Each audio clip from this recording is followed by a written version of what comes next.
एक औरत थी जो हर रोज अपने घर वालों के लिए रोटी बनाती थी और हर रोज किसी भूखे राहगीर के लिए एक इजाफी रोटी बनाती थी और उस इजाफी रोटी को खिड़की में देती थी जो उससे लेने के लिए गुजरता था। और हर रोज एक कपड़े वाला फकीर वहां से गुजरता और रोटी ले जाता और घर वालों का शुक्रिया अदा करने के बजाय ये कहकर चला जाता, जो बुराई तुम करते हो वो तुम्हारे पास रहेगी और तुम जो नेकी करते हो वो आपके पास वापस आएगी। रोजाना कपड़ा रोटी उठाता था और वही अल्फाज बोलता था, जो बुराई आप करते हो वो आपके साथ रहती है और जो अच्छाई आप करते हो वो आपके पास वापस आती है। औरत को गुस्सा आने लगा क्योंकि उस शख्स ने शुक्र अदा नहीं किया और एहसान नहीं किया, और वो अपने आप से कहने लगी, ये कपड़ा हर रोज वहां से गुजरता है और अपना मफहूम जुमला दोहराता है और फिर चला जाता है। एक दिन उस औरत ने अपना ज़हन बना लिया और फैसला किया कि मैं उस कपड़े से छुटकारा हासिल कर लूँगी।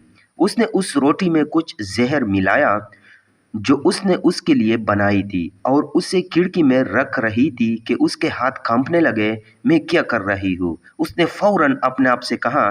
जब उसने रोटी को आग में जलाने के लिए फेंका, फिर उसने एक और रोटी बनाकर खिड़की पर रख दी। हस्बे मामूल कपड़ा आया और रोटी ले बोला, तुम जो बुराई करते हो वो तुम्हारे साथ रहती है और जो अच्छाई करते हो वो वापस आ जाती है। वो औरत के दिमाग में भड़कती हुई कश्मकश से बेखबर अपने रास्ते पर चला गया। वो औरत हर रोज रोटी बनाती थी और अपने बेटे के लिए दुआ करती थी जो अपने मुस्तकबिल की तलाश में काफ़ी अरसे से दूर था और कई सालों से उसे उसकी खबर नहीं मिली थी, और वो उसकी सलामती की दुआ करती थी उसके पास वापस आ जाए।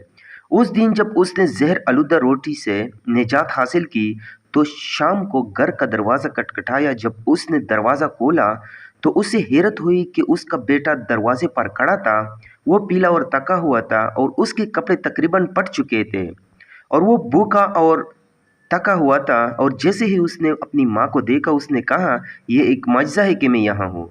यहाँ से चंद मील के फासले पर मैं थका हुआ था और इतना थका हुआ था कि मैं रास्ते में ही गिर गया और मैं तकरीबन मर गया था अगर एक कपड़े आदमी का गुजर ना होता। तो मैंने उससे इल्तिजा की कि मुझे उसके साथ कोई खाना दे, और वो आदमी बहुत मेहरबान था। उसने मुझे रोटी दी और मुझे देते वक्त उसने कहा, ये उसका रोज़ का खाना है और आज वो मुझे देगा क्योंकि मेरी ज़रूरत उसकी ज़रूरत से बहुत ज़्यादा है। यह अल्फाज सुनते ही माँ का रंग पीला हो गया और उसके चेहरे पर दहशत नामुदार हो गई और उसे दरवाजे से टेक लगाकर वो ज़हर आलूद रोटी याद आ गई जो उसने आज सुबह बनाई थी। अगर वो इससे आग में ना डालती तो उसका बेटा ही उससे खा जाता और जान से हाथ धो बैठता। उस वक़्त मुझे कपड़े के अल्फाज का मतलब समझ में आया, जो बुराई आप करते हैं वो आपके साथ रहती है और जो अच्छाई आप करते हैं वो आपके पास वापस आती है। हासिल कलाम। ऊपर दी गई कहानी से हमने ये सबक सीखा कि जब हम किसी के साथ बुराई करते हैं तो हमारे साथ भी वैसे ही बुराई होती है, और जब हम किसी के साथ अच्छाई करते हैं तब भी हमारे साथ वैसे ही अच्छाई होती है।